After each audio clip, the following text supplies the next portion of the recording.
Bonjour, je vous retrouve avec plaisir pour ce nouveau podcast concernant les énergies de la prochaine pleine lune en Verseau, donc le 19 août, 18h25 temps universel, 20h25 heure de Paris. Donc comme vous voyez ici, et comme pour toute pleine lune, les deux luminaires s'opposent, la lune à 27 degrés du Verseau et le Soleil à 27 degrés du signe du Lion. Donc le Soleil est en domicile, puisque le Soleil est en domicile, et l'étoile, puisqu'il ne s'agit pas d'une planète, mais en domicile dans le signe du Lion. Et puis nous avons ici un carré exact à Uranus.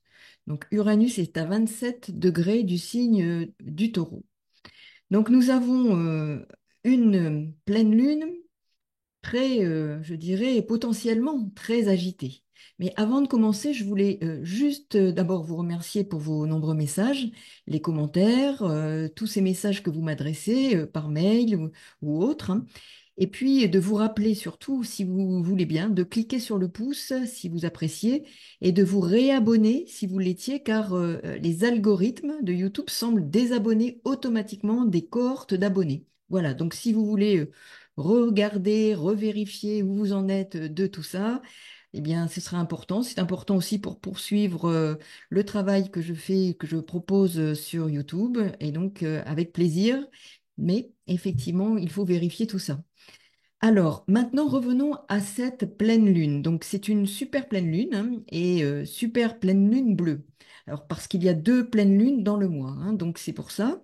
Et super pleine lune, car dans son parcours, la lune est alors très proche de la Terre. Donc, ses influences énergétiques sont d'autant plus puissantes. Au plan vibratoire, il s'agit d'une date 8. Alors, pourquoi 8? Cela est important car au plan de la vibration 8, donc c'est le 19, donc 9 et 1 10, plus 8 du mois, plus 8 de l'année. Donc, ça fait effectivement 8. Donc, 9 et 1, 10, plus 8, 18, plus 8, nous avons ici 26. 26, 6 et 2, 8. Et nous avons ici, au plan de l'astrologie, une dimension liée à cette vibration qui est une dimension dite karmique. Donc, c'est la vibration de la récolte de ce qui a pu être semé ou de ce qui peut être semé. Donc là, il sera indispensable de comprendre que l'équilibre, en quelque sorte, est à trouver entre les plateaux de la balance. N'oublions pas que le nœud sud, le nœud lunaire sud, est en balance et que Saturne, qui est l'autre planète maîtresse de la balance, est en Poisson, dernier signe de la roue du zodiaque. Donc nous terminons quelque chose de l'ordre du cycle qui est en cours. Saturne fait le tour de la roue du zodiaque en à peu près 30 ans. Et là, nous avons quelque chose qui nous demande d'équilibrer le monde des émotions, de la vie intérieure, vie matérielle et inscription de la vie spirituelle dans la vie quotidienne, dans la vie matérielle. Donc, comment trouver l'équilibre entre ce qui relève du poisson, de la vie immatérielle et je dirais, psychologique, psychique, mais aussi spirituelle, donc l'esprit, comment on inscrit l'esprit dans la matière, l'axe poisson-vierge. Trouver l'équilibre sur ce plan-là et comment nous pouvons incarner l'esprit à travers les situations concrètes que nous rencontrons dans notre existence.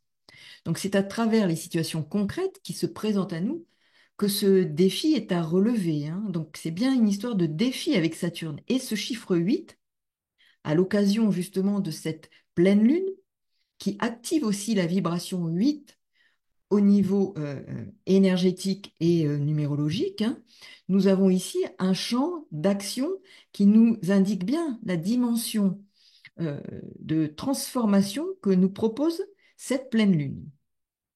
Donc cette pleine lune met en lumière le processus qui est en cours pour chacun d'entre nous. C'est un processus de métamorphose et ce travail qui est en cours, c'est une sorte de gestation. Mais une gestation qui, je dirais, peut être très douloureuse.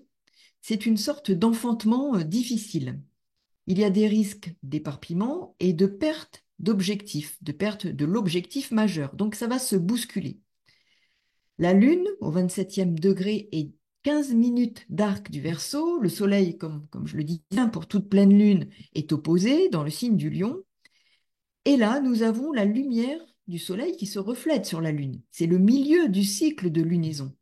Il arrive donc ici à son apogée, à son paroxysme, et met l'accent, met la lumière, en quelque sorte sur une thématique, une problématique qui a pu naître au moment de la nouvelle Lune. Alors regardez ce qui a pu se passer parce qu'il y a un processus, un parcours qui est en cours et qui connaît des étapes de transformation pour justement arriver à une sorte de culmination. C'est aussi cette pleine lune un temps de culmination qui nous engage vers le dernier quartier, puis la nouvelle lune, qui donnera une impulsion nouvelle, un nouvel élan. Mais là, cette pleine lune est très puissante. C'est l'imprévu, l'imprévisible qui arrive, qui déboule dans nos vies. Imprévisible, imprévu, instabilité. Il y a quelque chose de l'instabilité de l'humeur et des réactions intempestives. Alors là, les conventions, les règles sociales, l'équilibre familial ou social peuvent être bousculés, perturbés. Donc, il pourrait y avoir des conséquences au plan familial, au sein des familles, des, des effets inattendus, des bouleversements. Alors, j'y reviendrai parce que l'impact va durer dans le temps. Donc, la question de notre place, de l'expression de notre potentiel, de qui nous sommes, de nos potentialités, de notre manifestation, je dirais, dans le monde, notre créativité au sens large, voire de notre identité, peuvent se trouver ici mises en lumière et nous demander d'affirmer une sorte de liberté personnelle, d'expression de cette liberté, d'expression de soi, d'émancipation ou d'affranchissement de certaines règles sociales auxquelles les uns ou les autres nous nous étions conformés. Donc, il va falloir regarder de quoi il s'agit et il faudra aussi en même temps exercer une sorte de discernement et de vigilance. Mais je vais y revenir. Donc, l'énergie de cette pleine lune prédispose en quelque sorte à un bouleversement, une sorte d'inattendu qui va faire effraction, qui va traverser notre ciel personnel, pas seulement collectif, parce qu'il y a bien sûr des signes et des planètes collectives concernées, mais il y a un impact dans nos vies personnelles plus pour certains signes que pour d'autres. Je vais y revenir. Les plus concernés, effectivement, seront les lions, les verceaux, les cancers, car la Lune est la planète maîtresse du signe des cancers, les gémeaux, puisque nous avons ici quand même Jupiter et Mars en gémeaux qui font ce carré à Saturne qui est en poisson, bien sûr le signe de la Vierge et les poissons. Donc de toute façon, euh, nous sommes tous plus ou moins concernés, car nous avons tous quelque chose dans un de ces signes, une maison ou autre, ou un point particulier. Donc, il y a une dynamique qui est engagée, une dynamique puissante. Ce mois d'août, et avec cette pleine lune en particulier, mi-août, c'est quand même une période très quasiment de bascule. Nous avons ce carré exact à Saturne, cette conjonction Jupiter-Mars. C'est un cycle de 2 ans, Jupiter-Mars. Donc, ce qui va être initié là connaîtra potentiellement et j'y reviendrai, un aboutissement d'ici 2 ans. Donc les émotions seront très puissantes et les réactions potentiellement vives, réactives. Uranus est au carré exact de la Lune et du Soleil. Comment, en quelque sorte, se reconnaître dans l'environnement social, amical, au sein de sa famille, au sein de ses proches, au sein de ses amis, sauf en faisant en quelque sorte exploser les règles établies, les conventions sociales et ou familiales. Il pourrait aussi y avoir une démarche d'émancipation pour se libérer d'une histoire ressentie comme sclérosante. Cela peut signifier l'expression d'un besoin donc de s'émanciper, notamment de croyances, de convictions, de conceptions, d'idées qui ont été transmises, enseignées. Mais là, la tendance sera d'affirmer ses propres convictions, sa vérité personnelle. Le soleil est en lion, donc ses orientations de pensée, la pensée en action, ou l'action à travers, euh, oui, la pensée, la parole, la communication. Comment cette dynamique s'engage à travers la communication. Jupiter et Mars conjoints en Gémeaux et Mercure en Lion seront des indicateurs de ces manifestations potentielles. Il y a une notion de rupture avec le passé. Et Saturne en Poisson, je vous le rappelle depuis un moment, et d'autres le disent aussi, c'est enfin la fin de quelque chose. On essaye de rompre, de couper avec certaines choses, parce que Saturne nous amène à couper aussi avec certaines choses qui potentiellement étaient des conditionnements, des programmations en lien avec le passé, qui nous demandent de nous révéler ou de révéler quelque chose. C'est une forme de révélation qui s'opère.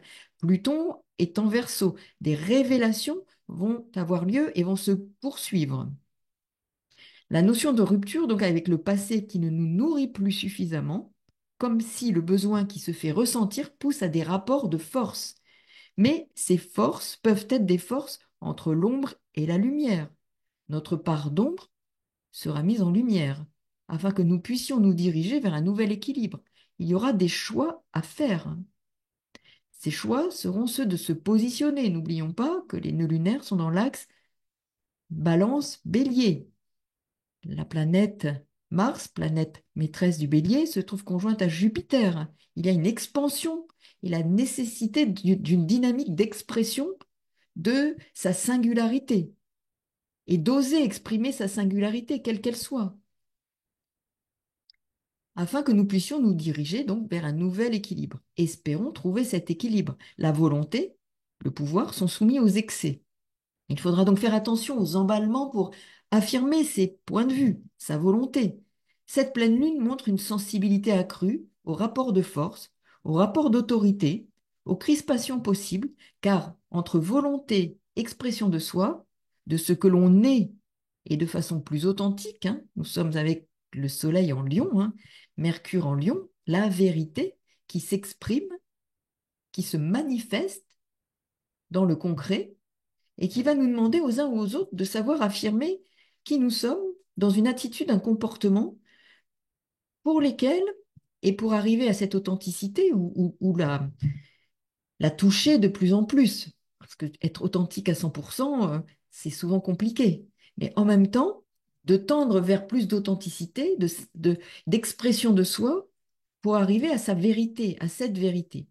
Et cette manifestation dans l'affaire relationnelle, il pourrait y avoir effectivement un écart, un delta, qui va secouer, je dirais secouer dans les chaumières. Il doit être question de clarification, de communication franche, d'oser affirmer. Mars, planète maîtresse du Bélier où se trouve le nœud nord, d'oser faire des choix, d'oser faire le tri. Saturne est en Poisson, ça confirme tout ça. Vous voyez que tout converge, hein. Ce sont des étapes, c'est un processus, hein. Ça ne rompt pas d'une pleine lune à une autre, c'est un processus qui est en cours. Donc il est question de partages qui devront être vrais, sinon les bases seront faussées, inauthentiques.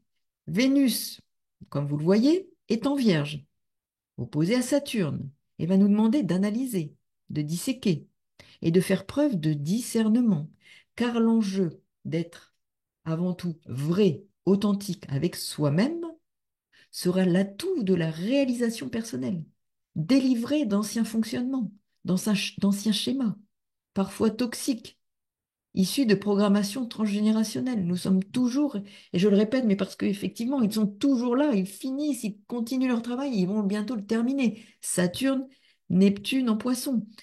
Et ils vont rentrer en Bélier en 2025. Donc, nous sommes à la fin de ce processus-là, mais ils sont toujours en action. Et Saturne est au carré de Jupiter, carré Mars. Donc, vous voyez ici combien il y a des convergences qui nous amènent à travailler et être toujours confrontés à travers des situations concrètes, hein. Vérifier un peu comment cela prend sens à travers les situations auxquelles nous sommes confrontés. Cela nous met au défi de surmonter des obstacles en vue d'un nouvel équilibre. Donc, la discipline, le sens des responsabilités, c'est le temps des leçons, des expériences concrètes, afin de retirer des enseignements à intégrer pour se saisir des opportunités de croissance proposées. Jupiter, Mars.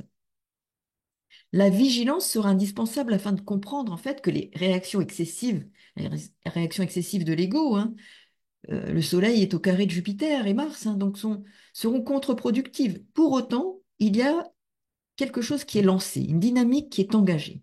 Les codes sautent, mais attention, carré Jupiter-Soleil, hein, je le répète, c'est un carré, c'est là que ça met au défi particulièrement, hein. Les énergies ont besoin de s'adapter les unes aux autres afin de produire quelque chose. Il sera difficile d'accepter de se plier aux règles qui étaient établies jusque-là. Alors, l'enfant intérieur souhaite se libérer, Lune Verseau, d'une image, d'une fonction paternelle, nous avons le Soleil en face, en Lion, et d'une fonction maternelle, la Lune. Donc, il y a comme la nécessité de se libérer d'un d'imago, d'imago plus que d'image, d'imago paternel et maternel qui ont été intégrés peut-être d'une façon ou comme si ils étaient opposés. Donc il y a des rôles à revoir et comment on va ainsi potentiellement secouer le cocotier. Les forces de transformation donc sont au travail. Ces forces de changement peuvent provoquer un résultat. Alors, cette opposition, imago-familiale, c'est aussi au sein de la population, entre l'autorité et le peuple, entre la population et ce que propose l'autorité. C'est aussi au sein de la famille, la mère, le père, sont intégrés comme étant opposés et qui font que la question de sa propre place au sein de la famille élargie, au sein de son rôle social, de son rôle sociétal, est questionnée. Comment, alors qu'on n'a peut-être pas toujours bien intégré ces deux fonctions, comment aujourd'hui on peut essayer de renouer pour trouver une place et un équilibre. Ces énergies vont se poser pour chacun d'entre nous de différentes façons, mais ce sont les énergies de cette pleine lune. Ces forces de changement peuvent provoquer un résultat, un aboutissement d'ici 2 ans. Car, regardez, la conjonction Jupiter-Mars se reformera dans 2 ans, donc un cycle qui débute dans cette dynamique solilunaire, donc avec cette pleine lune, qui marque la transformation, l'enjeu de libération vécu comme tel. Et là, nous avons effectivement, regardez, d'ici 2 ans, hop, transit, Mars, Jupiter, qui se reforme exactement au degré où se trouve la pleine lune du 19. Donc c'est vraiment un cycle, et regardez ce qui commencera là et qui pourra trouver un aboutissement. Donc c'est pour ça qu'il faut être vigilant, parce que ce que vous aurez initié, quel qu'il soit, quelle que soit cette chose-là, la prudence s'impose. Nous avons quand même Vénus en Vierge, parce qu'il pourrait y avoir un aboutissement. Alors si c'est bon, très bien, mais si c'est moins bon, à quoi ça va aboutir, Donc attention, parce que vous savez bien, vous avez vu, carré, les carrés, des tensions, Pluton est là, donc on fait table rase de quelque chose, mais il pourrait y avoir quelque chose d'irréversible. Donc il faut être prudent, parce que ça peut engager parfois l'existence, donc vigilance, prudence et joie. Donc vous voyez ici, nous avons ça, mais effectivement, Vénus et Saturne appellent, quant à eux, à la prudence et présentent ici, en quelque sorte, l'enjeu karmique. Ce sont les deux planètes maîtresses du signe de la Balance, où se trouve le nœud sud, n'oubliez pas, qui est quand même un axe qui nous donne le ton, l'orientation. Allons vers le Bélier, Bélier, planète Mars, mais attention, avec une dimension qui nous est rappelée à l'ordre, Saturne est au carré. Et il est le maître du karma dans ce signe des poissons. Ce sont donc ces deux planètes maîtresses qui nous crient et nous parlent de prudence, ne pas se laisser emporter par des illusions. Saturne est en poisson et Neptune est aussi en poisson. Neptune est une des deux planètes maîtresses du poisson et Jupiter est l'autre, donc des croyances toxiques, des illusions, des chimères, le miroir aux alouettes. Prudence, prudence, prudence. Cette opposition Saturne-Vénus peut nous aussi nous parler de frustration, qui font naître cette volonté de se libérer d'un fardeau ou de ce qui est vécu comme un fardeau. C'est la libération, mais la libération, n'oublions pas que Pluton est là, donc il va aussi libérer des vérités, aller au tréfonds, mais l'ombre va ressortir. Quelle ombre? L'inconfort aussi sera ressenti. Il nous pousse au changement pour retrouver une sorte d'homéostasie. C'est la lune. Le mouvement, c'est la vie. Tout ce qui se tait, tout ce qui stagne, va connaître comme un coup de pied dans la fourmilière. Et il s'agira aussi des responsabilités qui nous incombent, qui nous appartiennent, mais celles aussi qui parfois sont issues de notre lignée familiale. Donc, n'oublions pas que Saturne et Neptune se situent là, comme je le disais, et pour quelques mois encore en Poisson, mais leur entrée en Bélier en 2025 sera déterminante. Selon ce que nous aurons fait de toutes les énergies en présence, actuellement notamment, il y aura un impact. c'est un début de cycle, hein, Saturne-Neptune en bélier, hein, dans ce premier signe de la roue du zodiaque.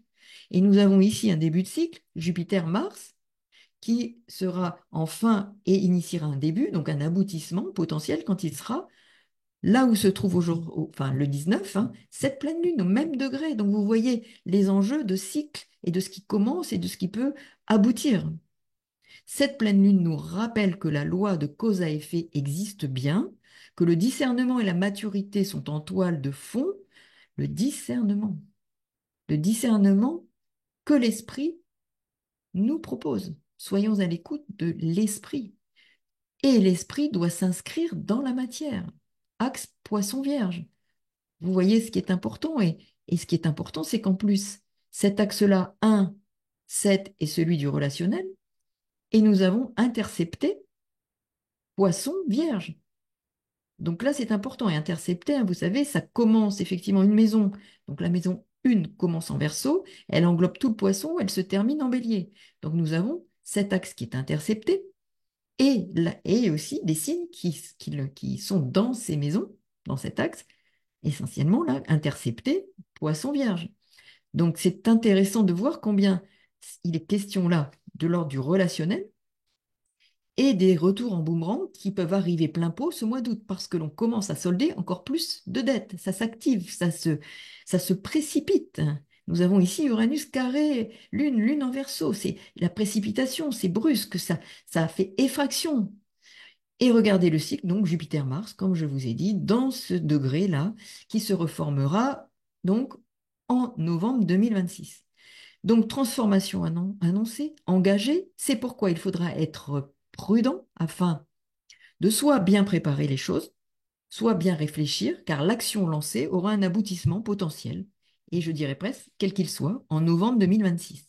Donc, cette transformation peut être une table rase, Pluton est en Verseau, au trigone d'Uranus, donc c'est une dynamique irréversible parce qu'avec Pluton, c'est irréversible, hein. C'est la mort de quelque chose pour une renaissance, mais euh, ce qui est mort, quoi, hein. Donc c'est terminé. Donc une dynamique irréversible peut être initiée et modifier le cours de notre existence. Donc il faut être vigilant sur les décisions prises. Mars, planète maîtresse du nœud nord. Il y a des décisions à prendre, des choix à opérer. Mais attention, avec ce carré-là de Uranus au Soleil, de ne pas précipiter les choses, de prendre le temps de réfléchir. Mercure est rétrograde. Il nous parle de réflexion, de prise de temps. Ce n'est pas forcément négatif, hein. Au contraire, on prend le temps pour construire, pour prendre un élan nouveau. Mais il faut y réfléchir. Et c'est la planète maîtresse où se trouve Vénus, qui est prudente en Vierge. Donc cette pleine lune est aussi un potentiel de créativité, hein, donc d'énergie visionnaire. Nous avons ici des sextiles à Neptune, Pluton, Neptune, Neptune, Uranus, Uranus, Pluton, trigone, sextile. Donc mise en service d'un projet innovant, l'occasion d'être encore plus à l'écoute de nos capacités intuitives, extrasensorielles, et d'entreprendre une démarche potentiellement de soins, de guidance pour découvrir son livre de vie, par exemple, ou mieux le comprendre. Le processus de naissance, de renaissance en cours, de transformation, voire de transmutation, de métamorphose, hein. Nous sommes avec Pluton, Mars aussi est à l'œuvre, hein. Donc ce sont les deux planètes du Scorpion, hein. Et Jupiter est conjoint à Mars, donc il met une loupe sur l'action dans ce signe des Gémeaux. Bon, il y a vraiment une métamorphose au travail, plus pour certains que pour d'autres, sans aucun doute, hein. Mais ça bouscule, c'est une sorte de chaos. Et au plan étymologique, hein, vous savez que le mot chaos en grec voulait d'abord dire vrai, vérité, puis cela a signifié le vide plein de potentialités. C'est du chaos que naît la lumière, la vérité. Le soleil est en Lion, en domicile, signe sensible à la vérité. Se montrer sous son vrai jour. Être authentique, s'affranchir des jeux, hein, puisque nous sommes dans ce signe aussi des jeux, hein, s'affranchir des jeux de rôle et de société. Axe Lion-Verseau. Dans cet axe, un 7 de surcroît, comme je le disais, intercepté, celui de soi et des autres. Quel jeu on joue dans la relation aux autres? Sommes-nous authentiques?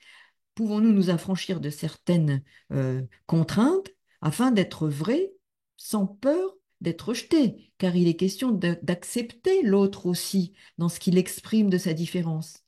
de son potentiel, de sa créativité, oser écouter l'autre dans sa créativité, dans ce qu'il est, sans le rejeter.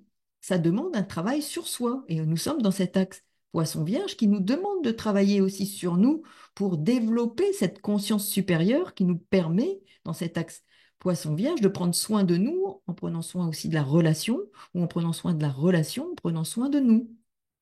Donc l'axe du relationnel, signe intercepté, Poisson Vierge, soin de la relation, qui sera primordial, mais le soin de soi au sein de la relation. Soin de soi au sein de la relation, qui est encore davantage importante, afin de ne pas accepter, par respect pour soi, donc nœud nord en bélier, c'est aussi ça, l'axe nœud sud, balance, nœud nord, bélier, c'est aller vers le respect de soi sans peur d'être rejeté, sans être marginalité par l'expression de son potentiel personnel et de prendre soin de soi en se respectant dans la position que l'on prend et dans le fait de ne pas se renier, de ne pas être sur le niveau, je dirais, nœud sud balance, qui nous demande plutôt de se conformer par peur d'être rejeté ou par peur d'être marginalisé.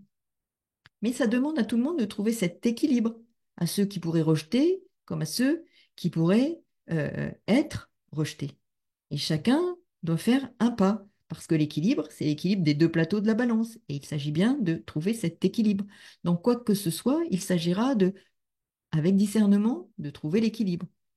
Être donc soit sans peur d'être jeté, sans peur d'affirmer ce que l'on est dans sa vérité, sans crainte d'être exclu. Et cela se traduira donc par différentes situations concrètes. Je rappelle, Saturne Poisson nous met au défi d'être confronté à du concret. Donc soyez à l'écoute, effectivement, mais attention de ne pas prendre des vessies pour des lanternes, car l'ouverture de portes de l'ombre viendront ouvrir la voie au chant des sirènes. Les erreurs, les illusions, les désillusions à court, long ou moyen terme seront aussi possibles. Et comme je le disais, attention à l'aboutissement de ce qui aura été entamé là, d'ici 2 ans, enfin un peu plus de 2 ans. Hein. Nous serons en novembre où là, le cycle se termine pour repartir donc en Lion.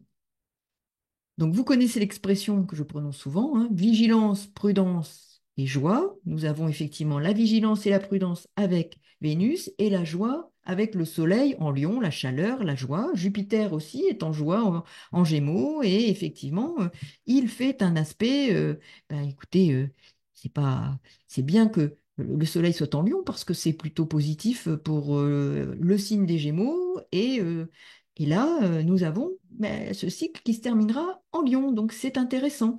Mais soyons vigilants et nous aurons davantage, avec ce discernement, la possibilité d'exprimer ce que nous sommes, mais en trouvant un équilibre et en essayant de préserver ou d'aller vers un équilibre. Donc n'oublions pas hein, que l'astrologie est un langage qui ne s'écoute pas, je dirais, avec le mental, mais avec d'autres niveaux de conscience, donc afin d'en saisir la portée et l'impact. Donc on peut écouter, réécouter, se laisser imprégner, hein, parce que les mots, les idées peuvent justement avoir un impact sur d'autres plans et un niveau de conscience différent que celui du mental, qui est un niveau certes important, mais il est un outil. Et on peut lui demander de temps en temps de se mettre en veilleuse pour laisser d'autres plans de conscience s'activer et se développer. Donc, si vous souhaitez mieux comprendre ce qui peut ou pourrait se jouer pour vous, hein, eh bien, vous avez l'adresse mail où me contacter afin d'obtenir des précisions sur les consultations. Elle apparaîtra sous la vidéo. Donc, je vous souhaite un mois d'août aussi bon et agréable que possible. Soyez à l'écoute des signes que nous envoie l'univers. Merci pour tous vos messages. Bonne pleine lune. Et surtout, n'oubliez pas, si vous en avez le loisir, d'observer le 12 août le pic de pluie des météores, les Perséides. À très bientôt. À bientôt pour de nouvelles aventures astrales. Au revoir.